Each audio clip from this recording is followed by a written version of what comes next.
Hi, my name is Tony Bricardi. I am here for out of requests for messages and emails um, and stuff about the story of the TR7.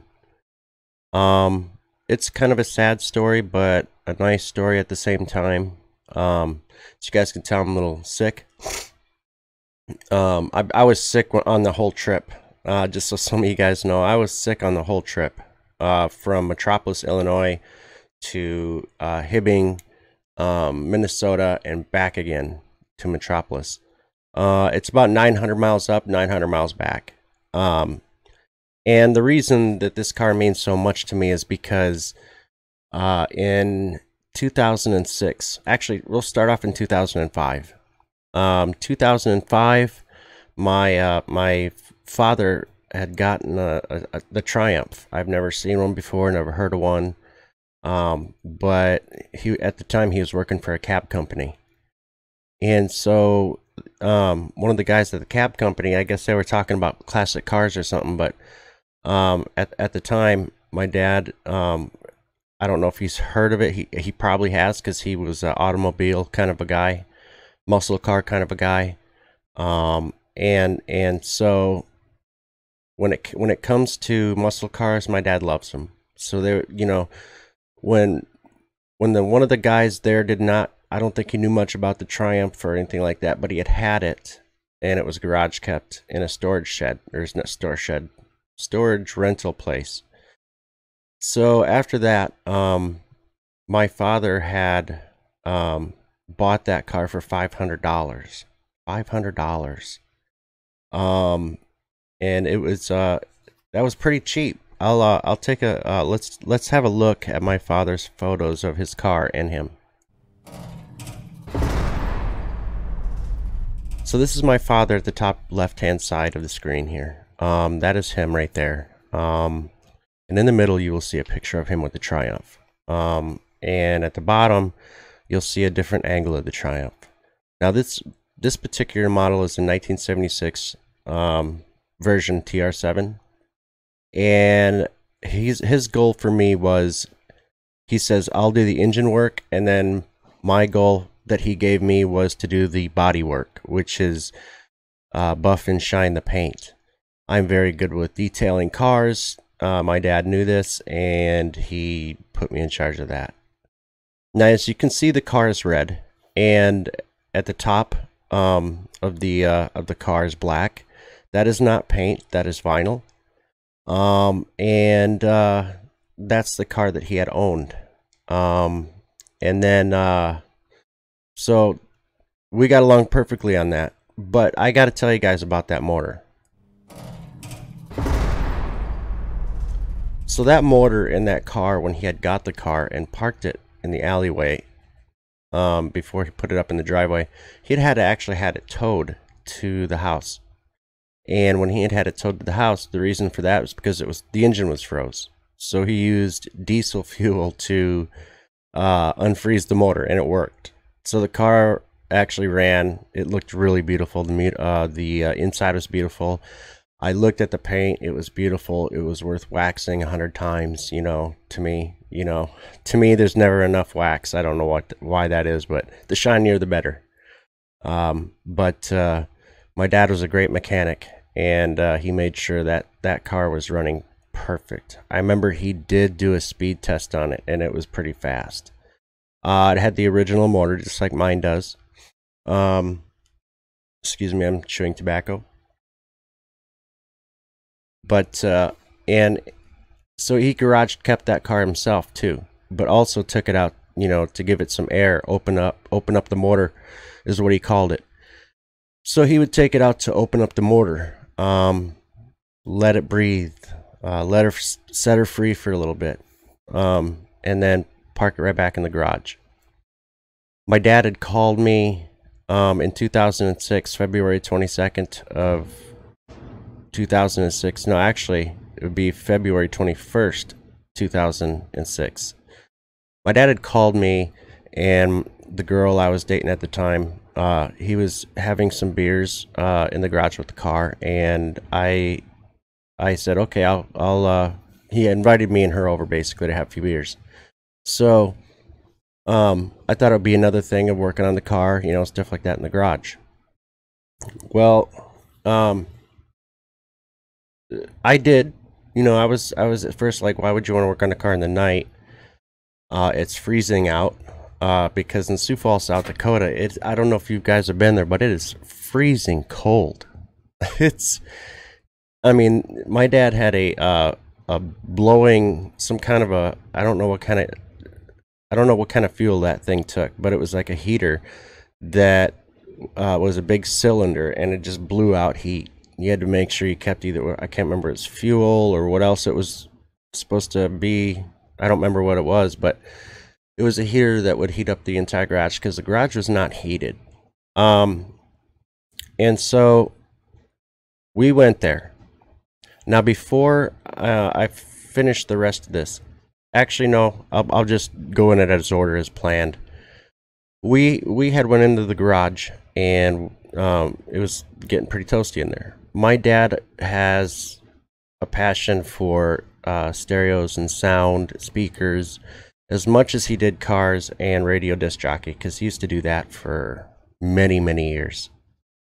So we hung out there. My dad was having a few beers with me. We weren't working on the car, but he had wired the speakers from inside the car to the speakers into the garage.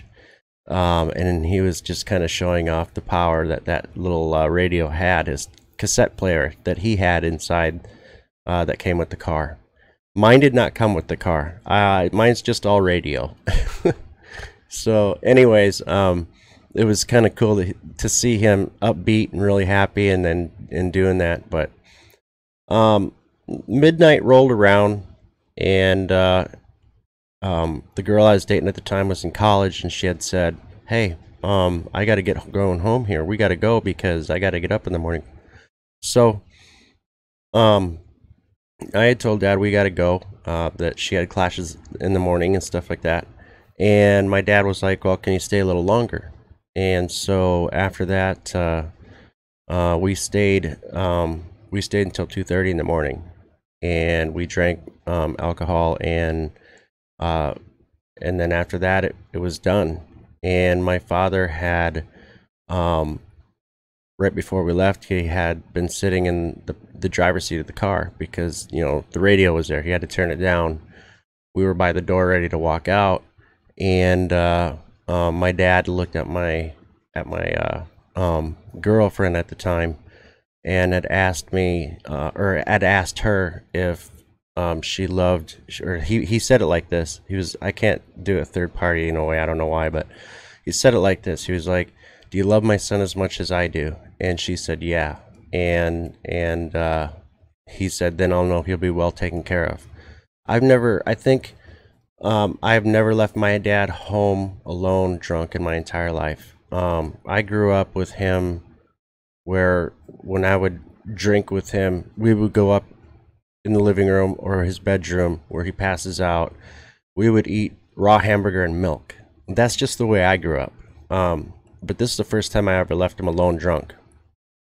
I didn't see it as a danger because always he always got on us about certain things. And this is the part I don't understand. When my brother's girlfriend at the time, Desiree, had called me at 10:30 in the morning. No, 11 in the morning. 10:30. I'll get back to that because 10:30 is important. 11 o'clock in the morning, I got a phone call, and she had said, "You got to get over here. You got to get over here right now, right now." And I'm like, "What happened?" There's been a terrible accident. You need to come over here right now. And so I said, "Okay." And we got in the car. Me and the girl I was dating, she canceled our class. We hauled butt. And we got to the house. There was black cars. There was an ambulance. There was and I thought my grandma had fell or something. But once I pulled off the street, and once I pulled into the alleyway, that is when when they saw me pull up and they saw me weaving in and out of those cars in the alleyway, they knew who I was. they had blocked the entire visual of the garage, like the big door that was open that exposed the entire inside of the garage. And so they had blocked that. Their law enforcement officers and EMTs were blocking my view.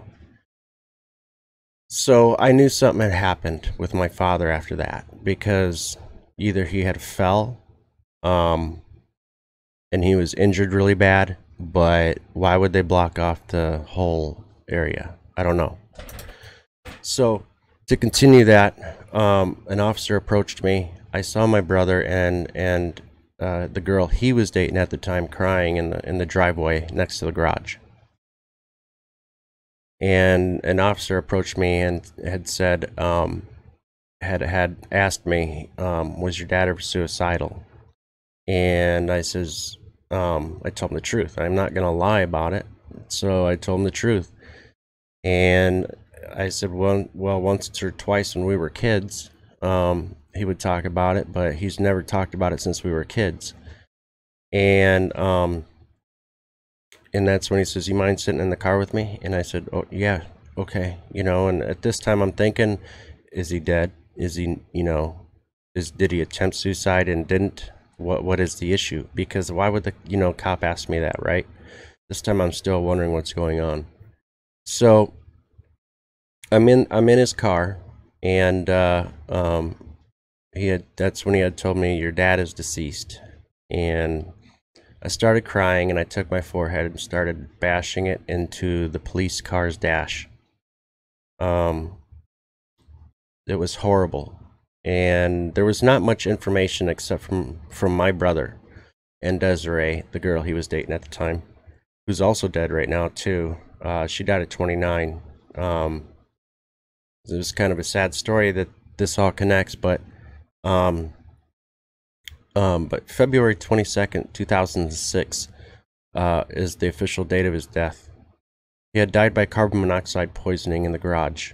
All doors were shut, every single door. His car door, and I heard this through EMTs, police, and my brother and the girl he was dating at the time, who both of them found my dad. So, guys, my grandpa died from carbon monoxide poisoning at that same residence in Sioux Falls, South Dakota. He died from carbon monoxide poisoning because of something wrong with the house, and it almost killed my grandma at the time, and my brother at the time, years ago, before I was born. My grandpa died May of 1978. I was born the following month, June of 1978. Now, the thing about this is, what I'm trying to piece together is, did he do it? Did he accidentally do it, or did he really do it? It's still a mystery to our whole family. Did my dad purposely commit suicide, or did he run out of fuel or whatever for the heater and was too tired to get up and tried to start the car just briefly to warm up? We don't know. But the thing is this: when I wanted them to investigate a little bit, they did. I wanted fingerprints on the key to see who touched it last, the ignition, everything. It would, all that stuff that matches suicide. It matches, but I don't know. I kind of don't see my dad doing that, but a lot of family members are saying that they think he did. It hurts my feelings enough, and everything, but the car is gone, his car. Other people have it. I don't want to get in the middle of why it was taken from the family, but that's when I looked, when his funeral was there. I looked into the sky and I said, Dad, one day I'm going to get you another one. And I really, really wanted to get him another one. Let's take a look at his car one more time.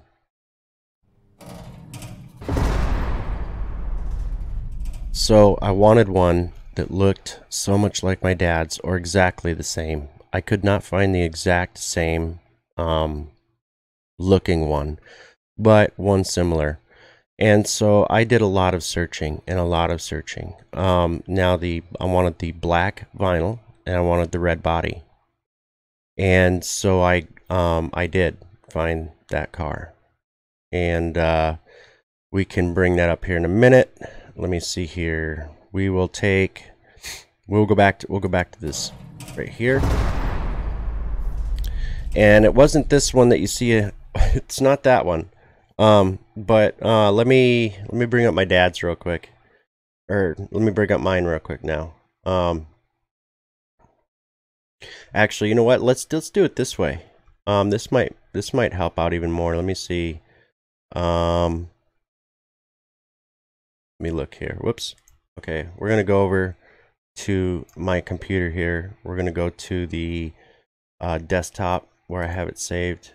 But like I said, I wanted to find one similar, and so I did a lot of searching, and of course you guys know what my car looks like.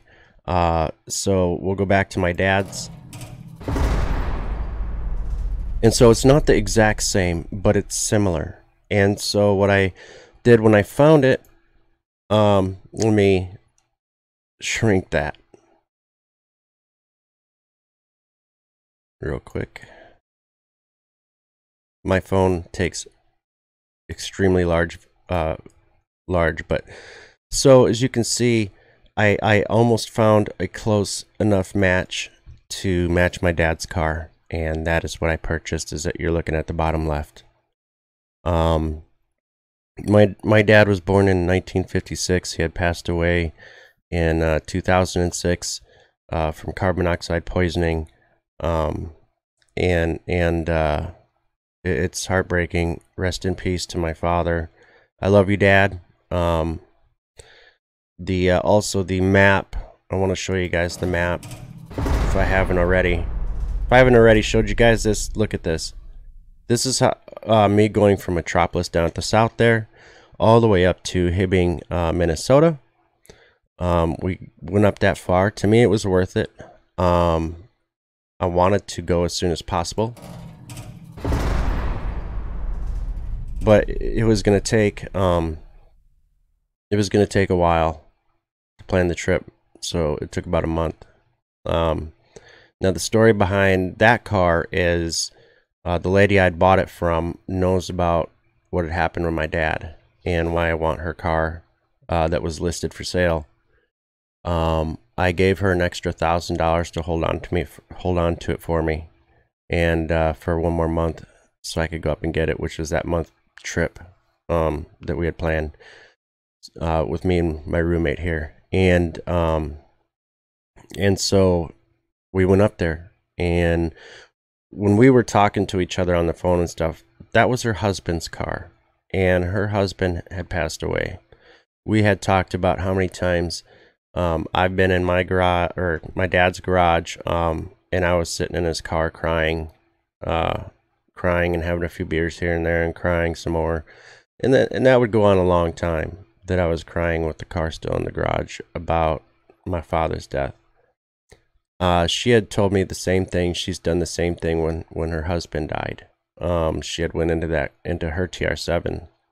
Well, it was his TR7 from the start, but that he had passed away, and she had went in the car too and did plenty of her crying, she said. So, you know, that kind of matched. But it was neat to see that I was going up to get my car. I called it my car from the beginning when I saw it, but and then I got up there, and as soon as they opened the garage to reveal the TR7, there was a lot of emotions going through me at once. I haven't seen one in person since 2006, my dad's death. That was the last time. About his death, I asked an approximate time that he had died, and I had left the garage at 2:30 in the morning, and he had died on their time around 4:30 in the morning.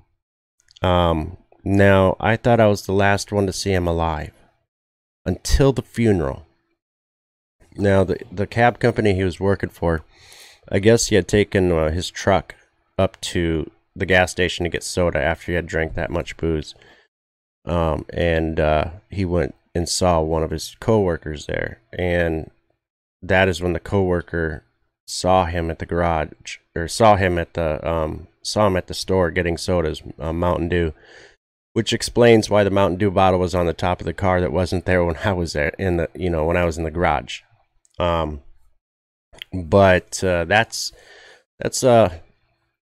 didn't tell me, nobody told me. I thought I was the last person, but at the funeral, the cab guy came up and talked to me about it, and so that explains why his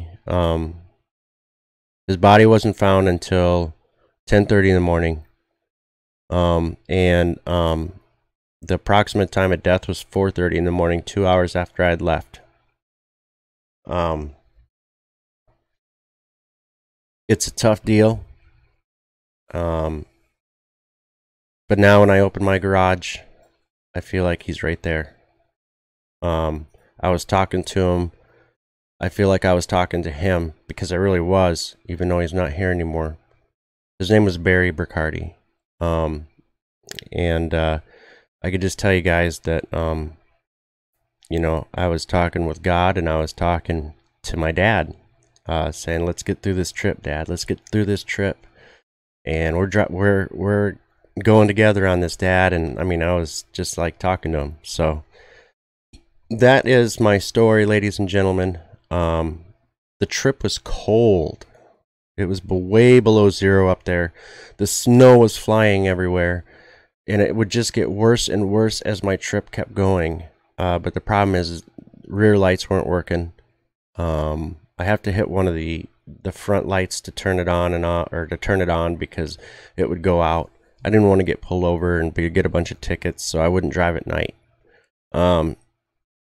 Which was causing more problems as it was, because there was winter storm, which I can't remember the name of that winter storm now, but they had named the winter storm.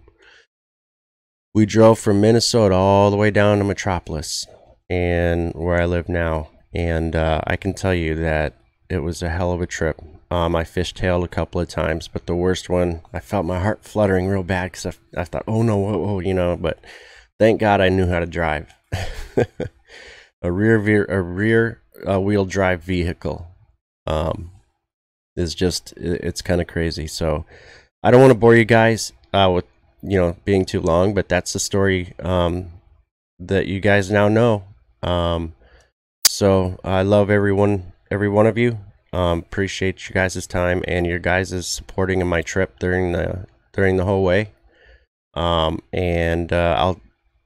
here at the end of this video right now, we're going to start from order the videos of me going from point A to point B with the Triumph, which is from Hibbing, Minnesota, where the Triumph was, back home to Metropolis. Enjoy the vids, and I'll see you guys next time.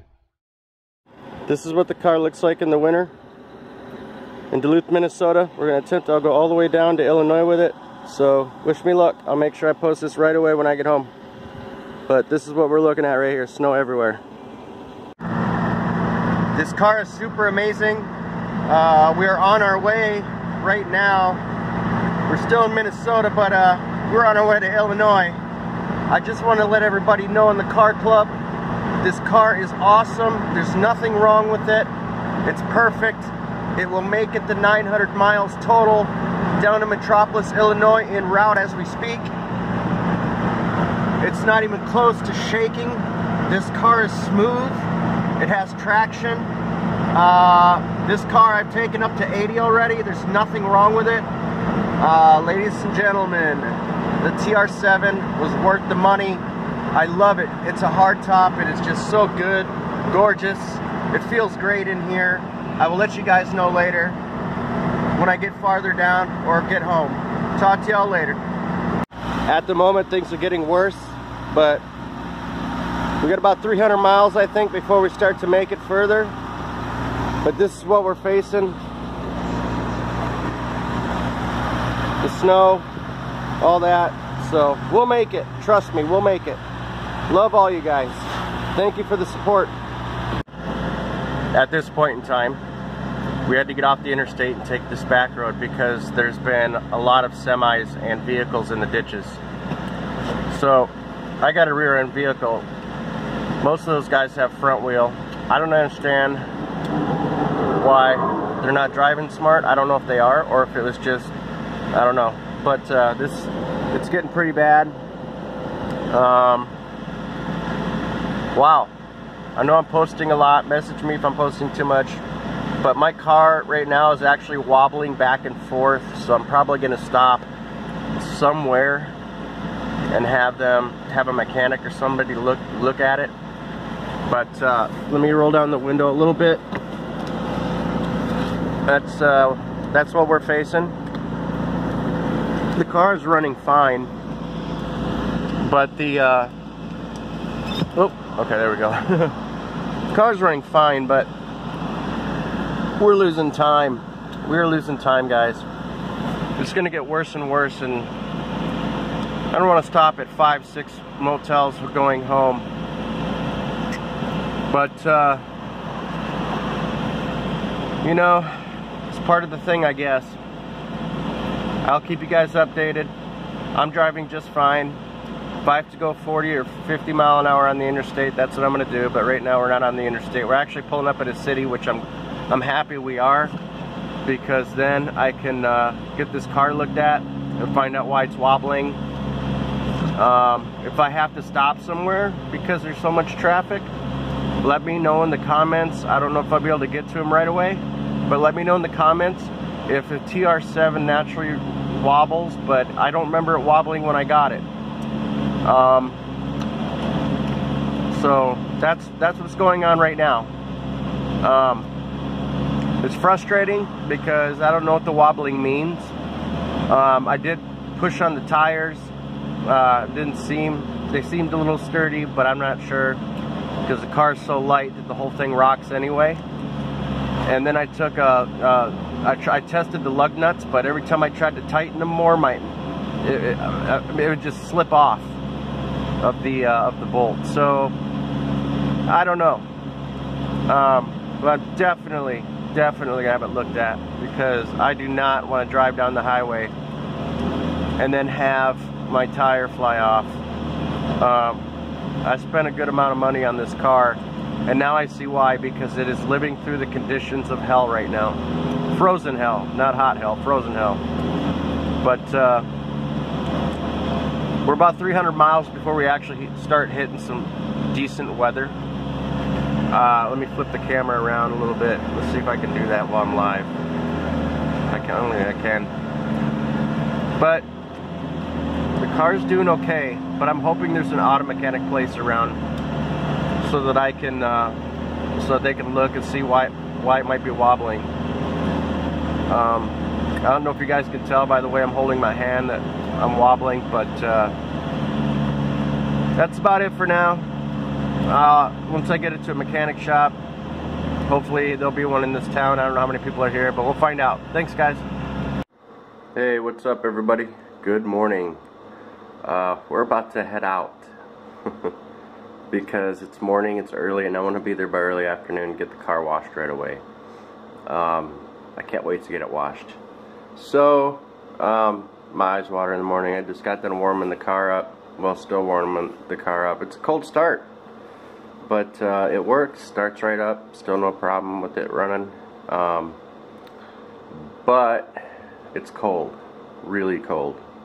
Where I live right now, it's probably 30 degrees, 25, 30 degrees. So, you could look it up. Metropolis, Illinois. Always good weather down there, even through the winter. There's a lot of snow out. Well, there's not too much snow here because we're in Illinois, south, or not south yet, but more or less. I don't even know if it's middle or not. I haven't looked at the map yet, but it'll be a little bit. And sorry, I'm just waking up. So, but about to head home. The finish line. About 5-6 hours away, maybe 7 if the ice is really bad, because the car's rear wheel drive. And I really can't wait to get it home and have it washed, because it's dirty. So I don't want it dirty. I want it clean when I put it in the garage and let it sit for a while now, because I just got done working that car in through this whole trip. So yeah, that's all I have for now, and wish me luck, and I'll be sure that when I get home to let you guys know. I'll wash the car and take pictures of it, maybe some video if you guys want some. So alright, thank you, and y'all have a good morning, and I'll talk to y'all later. Bye. This is the muffler right here. It just went bad 30 minutes before we got home. We were 30 miles away from home and the muffler gave out. It sucks, but we're gonna get a partial popper until I can find another muffler for it. So that's about it, guys. We made it home. Race done. So the car's home and it's safe. It's going in the garage as soon as we move a few things over. But beautiful. Just had it washed. Had the muffler guy fix the muffler. Can't wait to get it in the garage. Beautiful, beautiful, beautiful. Besides that little ding right there, but that can be repaired. Come on, guys. You gotta admit, I really, really lucked out with this thing. I really lucked out with this thing. Going from North Minnesota to the deepest part of Illinois, which is Metropolis, right here. Man, oh man, oh man. Thank you guys for the support. I will keep you guys updated on things that I'll do to it. But till then, we are home.